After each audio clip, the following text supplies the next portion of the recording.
Que le Seigneur vous bénisse, vous qui êtes branchés au site Raleigh Icor.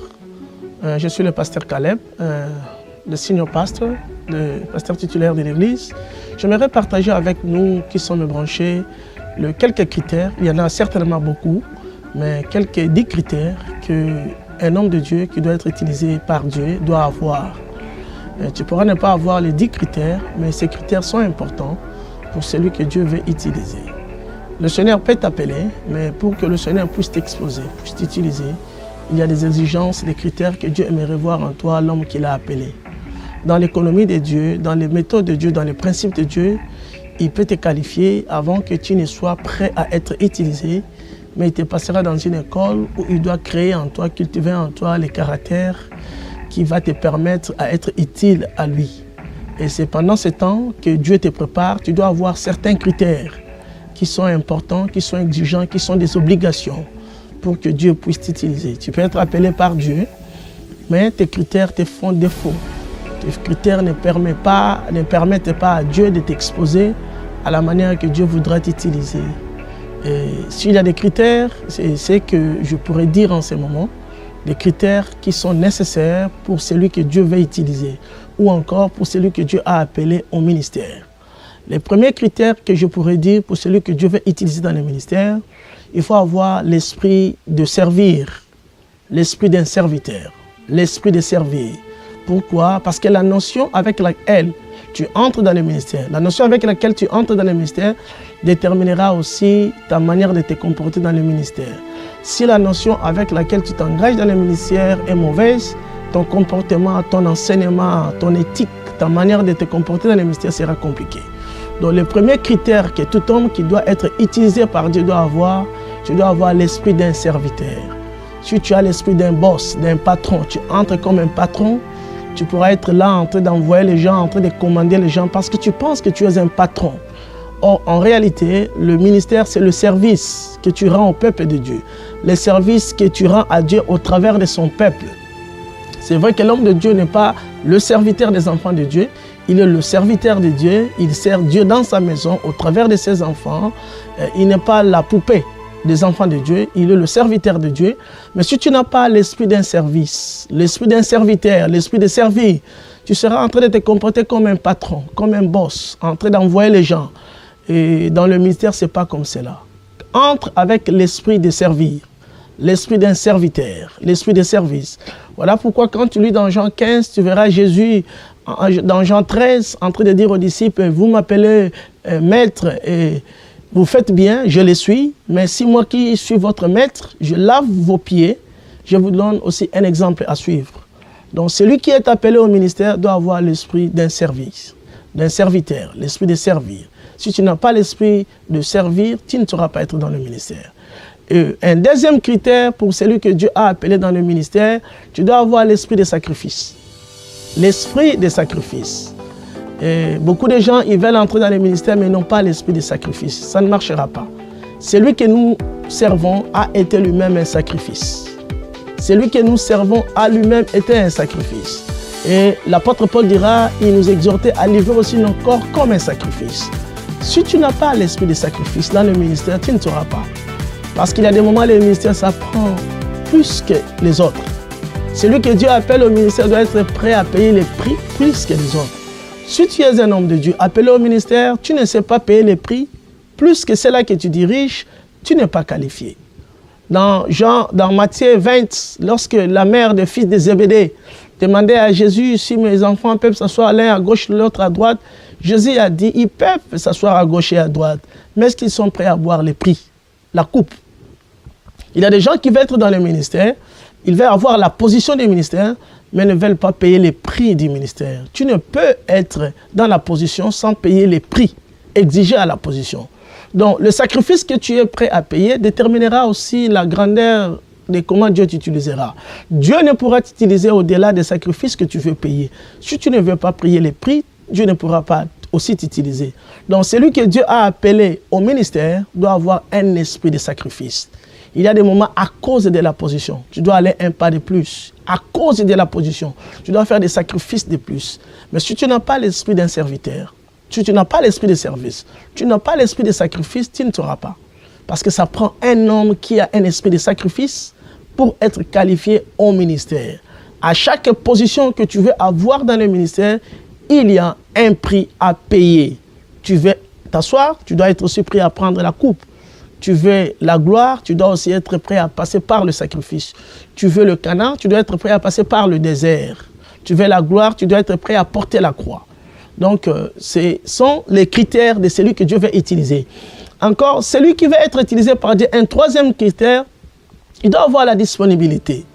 La disponibilité d'être utilisé par Dieu, la disponibilité. Dans l'œuvre de Dieu, ça ne prend pas seulement les capacités ou les habiletés. Ça prend la disponibilité. Tu peux avoir des gens qui ont des capacités, mais ils ne sont jamais disponibles. Ils ont la capacité, ils ont beaucoup plus d'esquisses. Voilà pourquoi si tu es un homme de Dieu, tu veux choisir quelqu'un que tu veux utiliser dans les ministères, ne cours pas derrière les capacités. Tu auras des gens qui ont des capacités, mais qui te font danser parce qu'ils ne sont jamais disponibles. Dieu utilisera quelqu'un à cause de sa disponibilité parce que nos capacités viennent de Dieu. Toi que Dieu a appelé au ministère, tu dois beaucoup plus veiller sur ta disponibilité. Dans le livre de Jean, dans le 2e chapitre, le Seigneur a utilisé ces vases qui étaient là parce que ces vases-là étaient là, la disponibilité. Ces vases-là n'avaient pas de capacité de donner le vin. Mais parce que ces vases étaient disponibles, le Seigneur a mis le miracle, la capacité qui était de l'eau, il a transformé en vin. Donc, toi qui es appelé au ministère, tu dois être disponible. Il y a beaucoup de gens qui ont des capacités, il y a beaucoup de gens qui ont des talents, mais ils ne sont pas disponibles. Dieu cherche la disponibilité parce que nos capacités viennent de lui. Voilà pourquoi je dis à quelqu'un, veille beaucoup plus sur l'état de ton cœur, sur ta disponibilité, plutôt que sur tes capacités. Il y a des gens qui ont des capacités, qui ont des talents, ils ont des talents, mais à cause de ces talents, il fait danser les gens. À cause de ces talents, il pense qu'il est quelqu'un. Non, le Dieu de la Bible peut se surpasser de toi. Personne n'est indispensable à Dieu. Il peut prendre des pierres pour lui donner la gloire. Personne est indisponible à Dieu à cause de ses talents. Donc, si tu es appelé par Dieu, être utilisé par Dieu, il faut être disponible. Si tu ne l'es pas aujourd'hui, tu ne le seras pas demain. Ne pense pas que tu seras disponible à de grandes choses si tu es infidèle à des petites choses. Voilà pourquoi celui que Dieu veut utiliser aussi dans le mystère, tu dois avoir l'esprit d'apprendre. L'esprit d'apprendre. Tu dois avoir l'esprit d'apprendre. Tu dois être disponible à apprendre. Tu ne dois pas dire que je connais déjà. Quand tu dis que tu connais, tu vas te limiter. Voilà pourquoi le ministère, tu verras, même l'apôtre Paul dira à Timothée, ce que tu as appris de moi.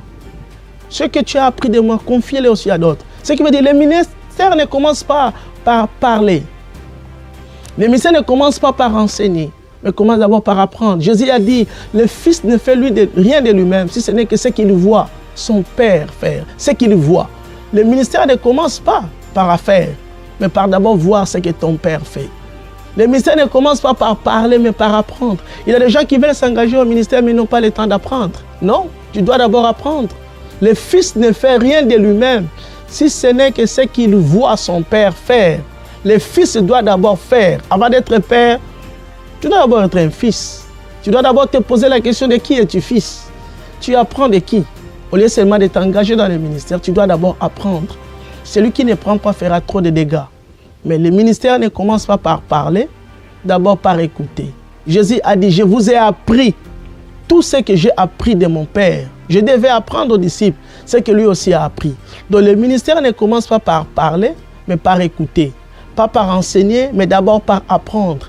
Donc celui qui a été appelé au ministère doit d'abord apprendre. Moïse n'a pas construit seulement le tabernacle de lui-même. Il a d'abord vu les modèles. Dieu lui a dit, regarde les plans et les modèles. Il a vu et il a fait. Tu auras du mal à faire dans le ministère ce que tu n'as pas appris. Voilà pourquoi Dieu, celui qui l'a appelé au ministère, doit lui amener d'abord quelque part. C'est là où le Seigneur va commencer à lui faire voir des choses qu'il fera à son temps. Mais si quelqu'un ne sait pas voir, si quelqu'un n'a pas un modèle, comment est-ce que tu feras les tabernacles? Tu n'as pas vu les modèles. Il y a des endroits que Dieu t'amène pour que tu apprennes. Timothée devait confier aux autres ce que lui a appris. Voilà pourquoi tu dois savoir tu apprends de qui. Et s'il y a quelque chose d'important ici, j'aurais à dire, c'est très dangereux d'avoir des hommes de Dieu orphelins, qui n'ont pas de père, qui sont comme des Melchisédek. qui n'ont qu'eux-mêmes comme modèle. Nous devons apprendre. Nous devons apprendre pour que nous puissions à notre époque donner à d'autres gens. Mais ici, là, je dirais, c'est très important que tu veilles sur la source où tu es en train d'apprendre. Le Seigneur pouvait dire à Adam, qui t'a dit, qui t'a appris que tu es né. Tu peux apprendre des choses qui ne sont pas comme cela dans la pensée du Seigneur. Parce que la source où tu apprends n'est pas bonne. En tant qu'un homme de Dieu, tu dois veiller sur la source où tu es en train d'apprendre. Parce que la voix vient de ce que tu attends. Un homme de Dieu doit savoir la source où il apprend ce qu'il dit, il apprend ce qu'il fait. Sinon, tu seras en train de prendre des spectacles, mais qui n'ont rien à voir avec la parole de Dieu. Tu seras en train de prendre des spectacles qui n'ont rien à voir avec la parole de Dieu. Il faut savoir où est-ce que tu es en train d'apprendre. Quelle est la source où tu es en train d'apprendre? Timothée dira, j'ai appris auprès de Paul. Paul dira, j'ai appris auprès de Gamaliel. Tu dois savoir d'où tu apprends ce que tu apprends. Parce que c'est important. Mais quand tu es négligent, tu penses que tu peux apprendre de n'importe qui. Tu suis n'importe quoi. Tu entends n'importe quoi. Tu imites n'importe qui. Tu vas te retrouver que tu n'as même pas de modèle et tu n'as même pas de message et tu ne connais même pas ton appel. Donc il faut être toi, mais tu dois savoir de qui tu apprends. Et il y a une source qui nourrit ton esprit, une source qui te donne la saine doctrine. Pas la philosophie des hommes, mais la saine doctrine. La bonne parole qui vient de la part de Dieu et la bonne parole qui pourra t'aider. Et un autre critère pour celui que Dieu veut utiliser dans les ministères, tu dois être humble. L'humilité. La Bible dit dans 1 Pierre 5,5, Dieu résiste aux orgueilleux. Dieu ne pourra pas élever un orgueilleux. Celui que Dieu a appelé au ministère doit avoir l'humilité. Parce que l'orgueil, c'est le caractère de l'ennemi. Mais l'humilité, c'est le caractère de Christ. La Bible dit de Jésus, il a souverainement élevé parce qu'il s'est humilié. Dieu élèvera et utilisera celui qui a l'esprit de l'humilité. Un homme de Dieu doit être humble. Si tu connais que Dieu t'a fait la promesse de l'élévation, tu ne dois pas t'assurer de la promesse de Dieu. Tu dois t'assurer des critères de l'élévation. Parce que l'élévation passe par l'humilité. Il y a des gens qui ont des promesses d'être élevés, mais ils ne sont pas humbles. Voilà pourquoi d'autres parmi nous, Dieu sera obligé de nous briser avant de nous utiliser. Parce qu'il brise les pains avant de donner aux gens de te consommer. Dieu doit d'abord te briser avant que les gens puissent te consommer. Et quand on est humble, c'est la volonté. C'est de ta volonté que tu es humble. Parce que si tu n'es pas humble, Dieu peut te passer par l'humiliation. C'est que Dieu lui-même va te briser. Parce que la Bible dit, il est le rocher. Celui qui tombe sur lui doit être brisé. Mais celui sur qui lui tombe sera écrasé. Donc nous avons le choix. Si Dieu t'a dit qu'il va t'utiliser, tu dois chercher l'humilité. Parce que Dieu ne pourra pas élever un orgueilleux. Et celui qui n'est pas humble, il va essayer de faire l'œuvre avec sa propre force. Il va compter sur ses diplômes, sur ses degrés, sur ses qualités, sur son éloquence, sur sa manière de parler. Or, en réalité, la Bible dit dans le livre de 1 Pierre 4,11, celui que Dieu a appelé dans le ministère, il doit le faire avec la force que Dieu communique. Donc, celui qui est appelé au ministère doit faire le ministère avec la force que Dieu communique, pas avec ses capacités, pas avec ses habiletés, pas avec ses diplômes. Voilà pourquoi, dans l'économie de Dieu, des fois, Dieu doit appeler les choses viles. Dieu doit choisir les choses folles pour confondre les sages de ce monde. Donc, toi qui as été appelé au ministère, tu dois t'assurer que tu as l'esprit d'humilité. Dieu ne pourra pas élever un orgueilleux. Si tu as la promesse de l'élévation et que tu n'es pas humble, je te rassure, c'est juste une question du temps. Dieu te fera passer par la voie de l'humilité. Ou tu passes par l'humilité, ou tu vas passer par l'humiliation. L'humiliation veut dire que cela n'était pas de ta volonté, mais Dieu doit occasionner des circonstances pour te briser, pour t'humilier, pour te faire descendre, afin de t'élever. Préoccupe-toi de ton humilité plutôt que de la promesse de l'élévation. Il ne faut pas seulement connaître la promesse qu'il t'a faite, qu'il va t'élever, mais il faut aussi t'assurer de la voie qui amène à la promesse, la voie qui amène à l'élévation. Donc, celui qui a été appelé par Dieu, qui a la promesse que Dieu va t'utiliser comme un homme de Dieu, tu dois aussi, la 6e critère, tu dois avoir un esprit de compassion. La Bible dit de Jésus dans le livre de Matthieu 9, 36, il a été ému de compassion. Lorsqu'il voyait la foule, celui qui doit être utilisé par Dieu doit avoir l'esprit de compassion. Tu ne dois pas être indifférent aux souffrances des autres. Tu ne dois pas être fermé à toi-même. Tu ne dois pas être celui qui n'a que lui au centre. Tu dois avoir un esprit de compassion. Dieu pourra t'utiliser, mais à cause de la manque de compassion, tu ne sauras te mettre à la place des autres. On dit de Jésus, il a porté nos fardeaux. Il a compris notre souffrance. On dit de Jésus, il a touché le cercueil de la femme, de la veuve de Naïn. On dit de Jésus, il a été compatissant. Et il était bougé à cause de sa compassion. Celui qui sera utilisé par Dieu doit avoir l'esprit de compassion. Tu ne dois pas servir toi-même. Tu ne dois pas comprendre seulement toi. Il y a des hommes de Dieu qui veulent être compris, mais qui ont du mal à comprendre les autres. Rappelons-nous de cette parabole de cet homme qui a été compris par les boss. Mais à sa sortie, il ne pouvait pas pardonner celui qui ne devait payer des choses. Le Seigneur nous rappellera. Si nous ne savons pas extendre la compassion que nous recevons de lui de la part des autres. Donc un homme de Dieu ne doit pas être seulement dur sur ce qu'il met comme des critères, parce que la Bible dit, la même mesure que tu mesures les autres, Dieu aussi se servira de toi. C'est toi qui sers la mesure et Dieu se servira de toi. Donc un homme de Dieu appelé par Dieu doit avoir un esprit de compassion. Si tu dois être utilisé par le Seigneur, un esprit de compassion. Souffrir avec les autres, te mettre à la place des autres, sentir les défauts des autres. En fait, que tu n'aies pas une mesure que tu mesures les autres, tu es trop exigeant pour les autres, tu es trop compliqué pour les autres, tu as du mal à comprendre les autres. Il y a des moments pour juger quelqu'un, tu dois te mettre à sa place, voir comme lui voit, connaître d'où il part, pourquoi il agit comme ça, pourquoi il réagit comme ça, pourquoi il répond comme ça. Si tu peux te mettre à la place de quelqu'un d'autre, tu sauras. Jésus réussissait parce qu'il pouvait se mettre à la place de quelqu'un. Donc, un homme de Dieu appelé par Dieu doit avoir l'esprit de compassion. Septième critère d'un homme que Dieu va utiliser, tu dois être fidèle. Fidèle. Ici, tu dois lier la fidélité à Dieu, la fidélité au ministère là où tu travailles, ou la fidélité à l'homme de Dieu où tu es soumis, ou au peuple de Dieu où tu travailles. La fidélité. La fidélité. Paul dira à Timothée, ce que tu as entendu de moi, confie-le à des hommes fidèles qui soient capables de les transmettre aussi à d'autres, des hommes fidèles. Si tu n'as pas la fidélité, tu ne sauras pas être utilisé par Dieu. Il y a des moments où tu cherches des gens qui ont des capacités, mais le Seigneur aimerait que tu cherches des gens qui ont la fidélité. Quand tu dis dans le deuxième livre de Timothée, tu verras que Timothée avait du mal. Timothée avait des gens qui avaient des capacités, mais qui n'étaient pas fidèles. Mais le Seigneur voulait utiliser des gens. Paul dira à Timothée, ne cherche pas seulement les gens qui ont des capacités, mais cherche des gens qui ont la fidélité. La fidélité à Dieu, la fidélité au ministère, la fidélité à l'homme de Dieu sous laquelle tu es, le Père qui est au-devant de toi, l'autorité spirituelle qui est au-devant de toi. Nous devons être fidèles. Un homme qui n'a pas la fidélité, Dieu ne saura pas l'utiliser.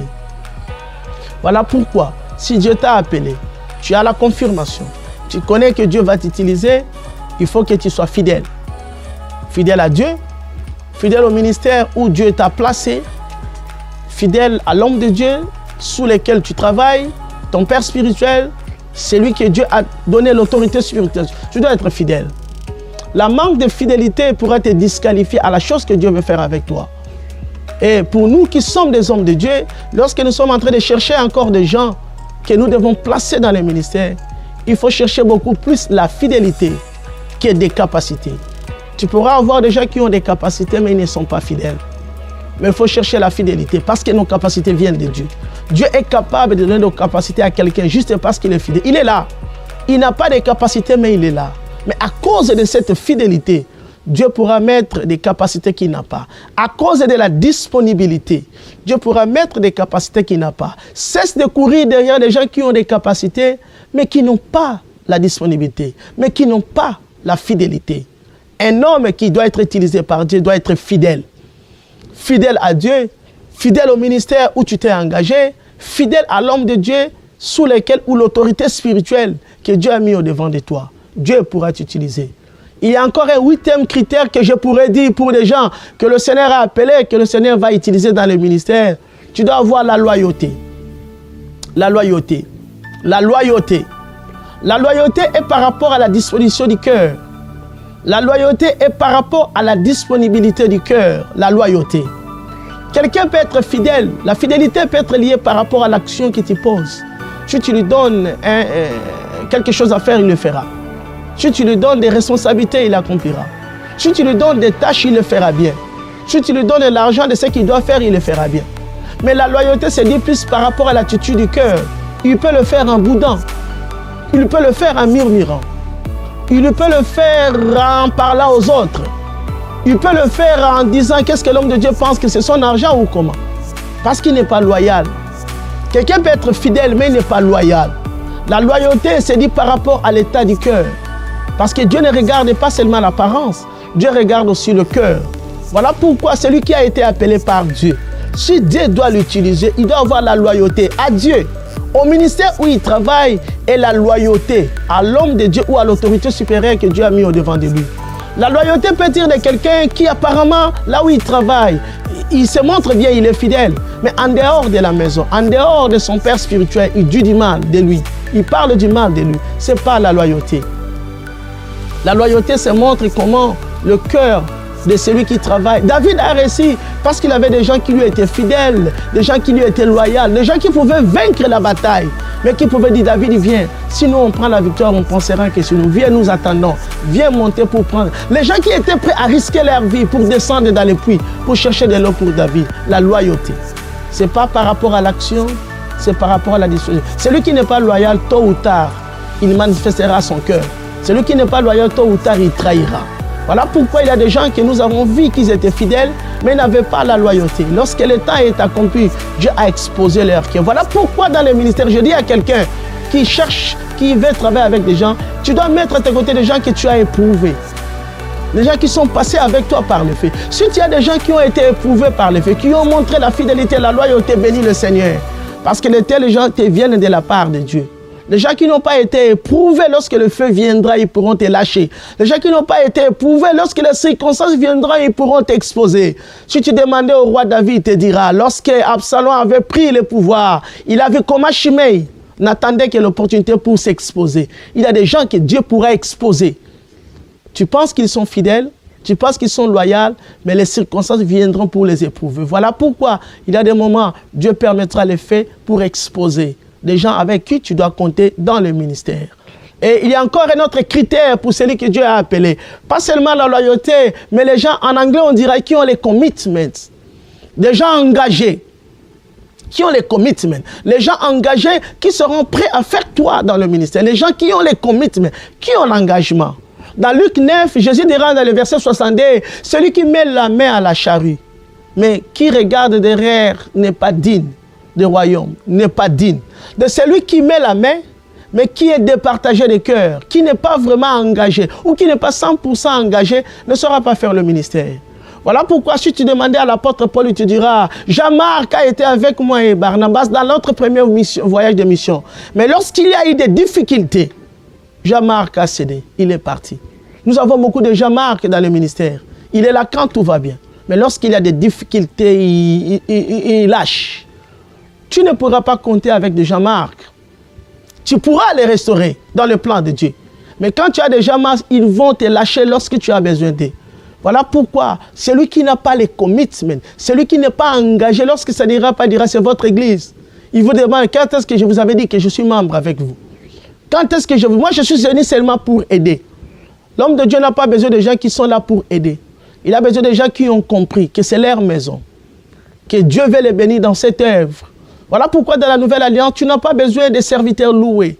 Tu as besoin des zélotes. Des serviteurs qui n'ont que la volonté du Seigneur comme leur vie. Des serviteurs, comme dit Colossiens 3.3, qui ont fait de Jésus leur vie. Jésus est devenu leur vie. L'intérêt du Seigneur est devenu leur intérêt. Qui ont compris que le Seigneur est leur priorité. Les gens qui ont les commitments, qui disent que c'est notre église, qui disent que c'est notre berger, c'est notre pasteur, qui disent que c'est notre papa, c'est notre maison, c'est notre vision. Les gens qui ont compris et qui sont prêts à mettre les intérêts du Seigneur dans la priorité. Les gens qui ont les commitments. Celui qui veut être puissamment utilisé par le Seigneur doit avoir les commitments. Je dirais encore, les commitments, l'engagement dans l'œuvre du Seigneur, l'engagement au Seigneur, dans la vision, l'engagement dans la cause du Seigneur, dans la vision qu'ils ont compris. C'est notre raison de vivre. Parce que l'œuvre, le Dieu de ton Père, dit la Bible, te bénira. Et la dernière des choses, ou le deuxième que je pourrais dire, il y en a beaucoup. Je dis seulement ces 10 critères. Celui qui va être utilisé par Dieu, qui est un homme que Dieu a appelé, doit être obéissant. Obéissant à Dieu ou obéissant à l'homme de Dieu, à l'autorité que Dieu a mis au devant de lui. On dit de Jésus dans Hébreux 5, verset 8, malgré qu'il était le Fils, mais il a appris l'obéissance. Au travers des choses par lesquelles il a appris l'obéissance. Parce qu'il était soumis à son Père. Donc un homme que Dieu va utiliser doit être obéissant. Il peut être obéissant à la vision, obéissant à Dieu, obéissant à l'homme que Dieu a mis au devant de lui. Parce que le royaume de Dieu, c'est le royaume de délégation de l'autorité. Obéissant à celui que Dieu a délégué l'autorité sur lui. Parce que Dieu te bénira, Dieu t'utilisera, Dieu fera de toi un homme de Dieu, mais il t'a placé quelque part où Dieu cultive les critères. Je vais dire à quelqu'un, si tu as été appelé dans le ministère, la qualité que tu reflètes aujourd'hui déterminera aussi les gens que tu attireras demain dans ton ministère. Ça, c'est la loi de l'attraction. Tu attireras les gens selon celui que tu es. La Bible dit de David était un homme vaillant. Il a attiré autour de lui des vaillants hommes de David. Si tu es obéissant, Dieu te donnera aussi des enfants obéissants. Si tu es soumis, Dieu te donnera aussi des enfants soumis. Si tu es rebelle, Dieu te donnera aussi des enfants rebelles. Parce que c'est avec le même couteau, le même arme, le bâton que tu utilises, c'est le bâton qu'on utilisera contre toi. La même mesure, on l'utilisera contre toi. Voilà pourquoi, si demain tu dois avoir des enfants qui te seront soumis obéissants, toi sois obéissant aujourd'hui sous l'autorité à laquelle Dieu t'a placé. Donc pour finir, je vais dire à quelqu'un, si Dieu t'a appelé dans les ministères, tu ne dois pas jump, tu ne dois pas sauter. Il y a des critères que Dieu doit utiliser en toi. Parce que le royaume de Dieu, Dieu regarde l'instrument. Dieu veut d'abord te préparer pour la chose qu'il veut faire avec toi. Avant de t'exposer. Dieu veut cultiver en toi des caractères. C'est ta responsabilité de t'assimiler au caractère, à l'école du Seigneur, où Dieu veut mettre à toi l'esprit d'un serviteur, où Dieu veut mettre à toi l'esprit de sacrifice, où Dieu veut mettre à toi la disponibilité. Tu ne seras pas disponible dans des grandes choses si tu n'as pas appris la disponibilité dans des petites choses. David n'a pas été à Sion seulement. Il a été dans la cave à Doulam, là où il a cultivé les caractères. Il a été à Hébron pendant 7 ans, là où il a cultivé les caractères. Et il a été à Sion. Donc Dieu fait avec toi par rapport à là où tu es, par rapport à là où il veut t'amener. Il cultive la disponibilité. Si tu n'es pas disponible à Hébron, tu ne le seras pas à Sion. La fidélité dans des petites choses t'amènera dans les grandes choses. Si Dieu t'a appelé à utiliser, tu dois avoir l'esprit d'apprendre aujourd'hui. Tu dois avoir l'esprit d'apprendre. Apprends. Comment sauras-tu faire demain ce que tu n'as pas appris aujourd'hui? Le premier miracle d'Élisée a été le dernier miracle d'Élie. Il a appris à frapper les Jourdains avec ce qu'il a vu. Tu vois ce que ton père fait. Et tu le feras demain. Voilà pourquoi, si tu n'es pas soumis, si tu n'as pas un père, je dirais, tu regardes de qui? D'où est-ce que tu prends les modèles de ce que tu fais? Certainement au YouTube, certainement à la télé, mais qui t'a dit que les modèles que tu prends, c'est les modèles que Dieu veut que tu fasses? Qui t'a dit que l'onction de cet homme-là, c'est l'onction avec laquelle tu dois opérer? Tu dois être soumis à une autorité. Si Dieu va t'utiliser demain, comme tu dois être humble, l'humilité. Dieu ne pourra pas élever un orgueilleux. L'humilité, c'est la disposition du cœur. C'est un acte volontaire. Je peux parler, je peux répondre, mais j'ai choisi d'être humble. L'humilité, la douceur, ce n'est pas la faiblesse, mais c'est la conservation d'une force. Avec la douceur, tu peux résister à celui qui est orgueilleux. L'humilité, c'est la qualité de celui que Dieu va utiliser. La compassion, comme on a dit, tu ne sauras pas te mettre à la place des autres. La fidélité, pas seulement les capacités, la fidélité. À l'homme de Dieu, à Dieu, au ministère où tu es, la loyauté, la disposition du cœur. Et nous avons encore vu être engagé, commitment, comme disent les gens de l'anglais. Être engagé et à la fin être obéissant. Que le Seigneur te bénisse, toi qui as donné oreille à cet enseignement. J'ose croire par la grâce du Seigneur que le Saint-Esprit pourra t'aider, pourra nous aider tous qui sommes appelés au ministère, afin que le Seigneur puisse nous utiliser à la dimension que le Seigneur veut t'utiliser. Que le Seigneur vous bénisse et que le Seigneur, par son esprit, te donne les capacités que tu as besoin à cause de ton appel. Que le Seigneur vous soit favorable. Car lui qui t'a appelé, lui qui t'a fait la promesse, il est fidèle. Et Dieu ne saura pas laisser en chemin l'œuvre qu'il n'a pas fini. Que Dieu vous bénisse ou l'œuvre qu'il a appelée. Que Dieu vous bénisse. Amen, amen.